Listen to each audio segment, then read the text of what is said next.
The cop then said, "Yet you came out here." After waiting for it to be translated in Arabic, Yusuf Yasser in Arabic said, we are only here for a little while. How many times will we be able to see a sunrise over a magnificent canyon like this? I think we'll all forget.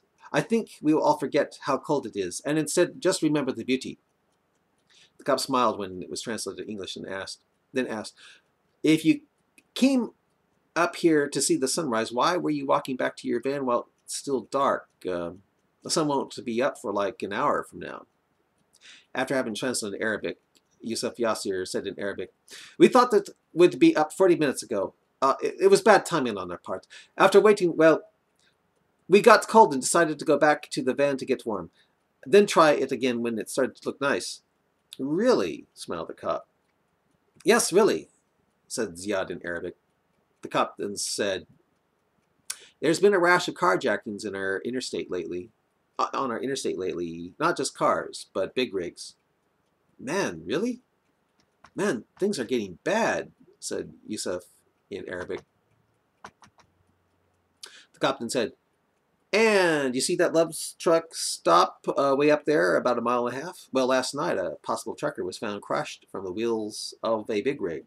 A man without any identification on him was wearing a Marty shirt, crushed nearly as flat as a pancake. And contrary to what the news is telling us, looks like he didn't slip under the wheels from the ice. His throat was, oh, what's the word? Oh, that's right, slashed," said the cop, miming a fast slashing. Ziad Jabir, who wants to mime throat slashing to Daniel Kabashi, flinched on the word slashed. The cop smiled and said, "Oh, so you know even in English the word for slashed, do you? How come I'm not surprised? You all wouldn't know anything about that sort of thing now, would you?" The Muslims looked a little more nervous even before the Arabic was translated to them by the two Muslim cops who were glaring angrily at the cop who was talking in English.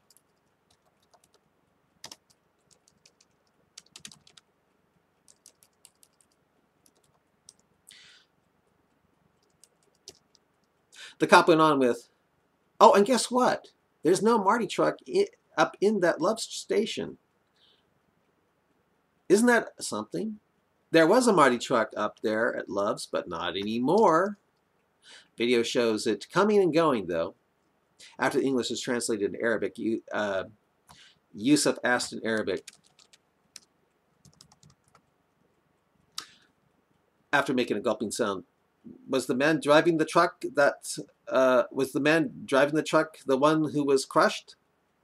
The cop thought and said, "The video is hard to make out, but it seems to be the same trucker who came into the Loves as who came out." "Has anyone reported a Marty truck missing?" asked one of the Muslims in Arabic. "No," said the cop. "But maybe the guy who was crushed had his identity stolen, and the hijacker is going to the destination the bill of lading tells him to. Maybe he wanted to avoid early suspicion of the Marty company. Maybe, possibly, the guy crushed was what his shirt says he was, a Marty driver, and maybe, possibly, his truck was hijacked between here and North Dakota, where the Marty company has its headquarters."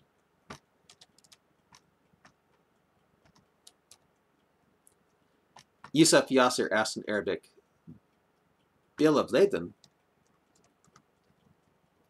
"Right, bill of lading. It usually tells the truck driver the address of where they are to take their load. I'm betting that if the Marty truck is stolen, the evil asshole is following the bill of lading to possibly keep the company in the dark, buying himself more time to take it to a place to have its identity changed. Maybe, instead of saying petroleum, it will now say milk, since it looks like a big milk truck anyway. Again, we don't really know if there is a missing Marty truck or not." "What's up the Marty truck haul?" asked Ziad Jabir in Arabic nervously. The cop smiled and said, "Enough petroleum to incinerate a town, that's all. And you, being Muslim, wouldn't know anything about something like that now, would you? All the Muslims remained silent, trying to act as though they weren't insulted before it was translated into Arabic for them to respond to.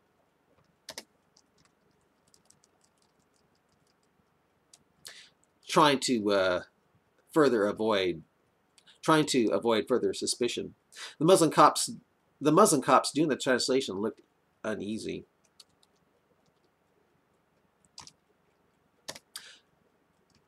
Yusuf Yasser made another gulping sound, then asked in Arabic, "Is there anything else?" The cop thought, then said, "No, I can't think of anything else. You're free to go." The Muslims tried to hide their relief. They waved goodbye to the cop and were just about to enter the van when the speaker from the cop car boomed out, "Oh, one more thing. Can you tell me where you are from?" Ziad Jabir yelled out, "We're from Siat." Oh. He felt sick on saying the word "oh." Ziad cringed and continued to walk toward the van. He cringed further when he saw his fellows, including the Muslim cops who served as translators, cringing, for he forgot to speak in Arabic. The cop then said over the speaker, "Oh, thank you." Yusuf Yasser returned to the van, hoping it didn't register to the cop that Ziad blurted out in English instead of Arabic.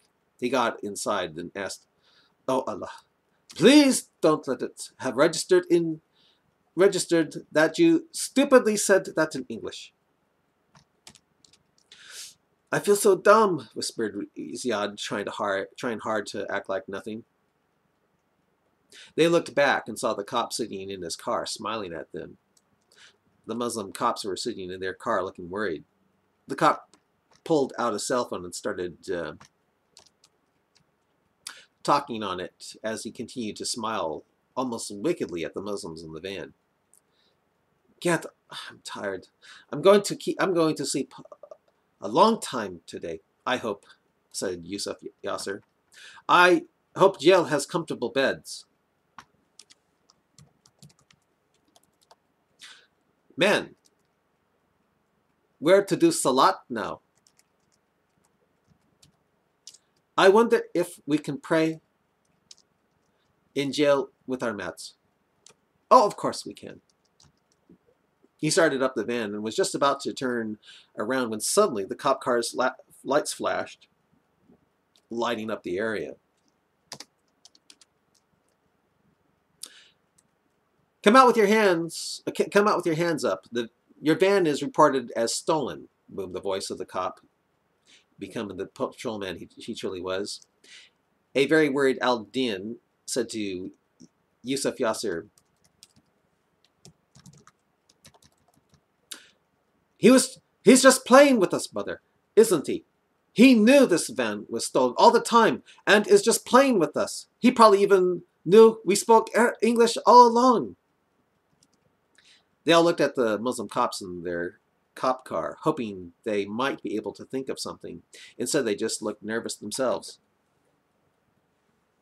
He's a cruel, evil kafir cop," said Yusuf Yasser, staring straight ahead at the snowy canyon. "Brother," said Wali al-Din, "if he searches the van, not only will he find the blood of Ataf, he'll see all the weapons and bombs. He'll find the vests. What will we do?"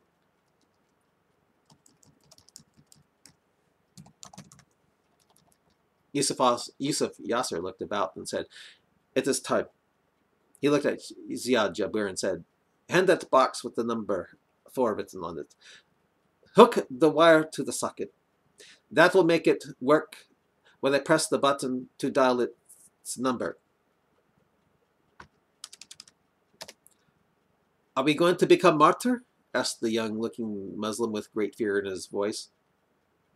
Yeah, asked with great fear in his voice. Inshallah, said a very hopeful Yasser in Arabic, meaning God willing. I mean, meaning Allah willing, not God willing. Allah willing. Jabir had the bomb in his hand and just looked at it. Get out of the van and get out of the van and put your hands up. Or I'm calling for backup, commanded the cop from his patrol car. We kill and are killed in Allah's cause, Muhammad, said Yusuf Yasser.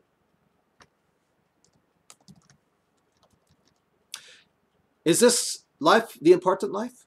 No. It's nothing as compared to the next one. But I won't set off that bomb until the cops get close enough. Get out of the van, demanded the cop. The Muslims didn't budge, but just looked straight ahead, praying to Allah for a miracle. After a few minutes of refusing, the cop walked over to the Muslim cops and said, "Do you want to prove to me that you aren't jihadis by doing a vehicle search? Or are you afraid you won't go to paradise if that thing is loaded with bombs and you die working for non-Muslims?" The two cops looked more nervous. They got out of their squad car and walked over to the van under keen watch from the cop who definitely wasn't Muslim. The two cops began to nervously talk to the group in Arabic. When asked, "Do you have the flash drive of Kabashi?" "We failed, brother," said Yusuf Yasser with disappointment in his voice. "Kabashi was armed and a better driver than we planned for." Then the Muslim cop then said, "It's no problem, brother. There's still Afi, and if she fails, the brothers south of here should definitely get the passwords. They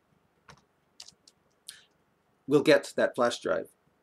Yasser then asked, "What are you going to tell the what are you going to tell that kafir?" The first cop thought then said,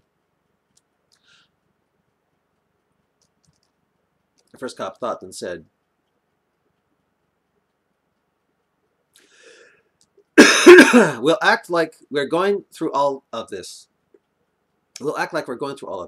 We'll tell him that there are no bombs and guns. You will then be arrested for not obeying the law as we secretly try to clear out the weapons. But Sheriff Jamal should let you go free soon. If that evil kafir cop accuses of not being truthful with finding you clean, we will accuse him of being the hater of Muslims, which he clearly is. May Allah burn off his skin twice a day in hell fire forever, not just once." The two Muslim cops began to search through the van. After a 10-minute search and acting like they found nothing, they started walking to the non-Muslim cop to tell them that they were clean with no weapons or drugs. As they approached the cop, they suddenly got the sick feeling. Oh shoot.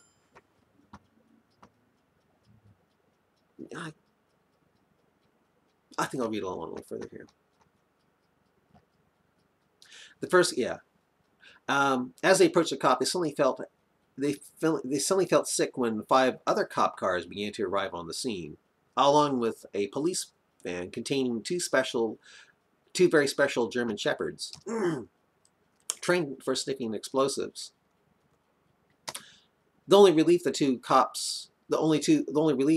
two Muslim cops felt was when they noticed that 2 of the approaching cop cars had Muslim cops inside them.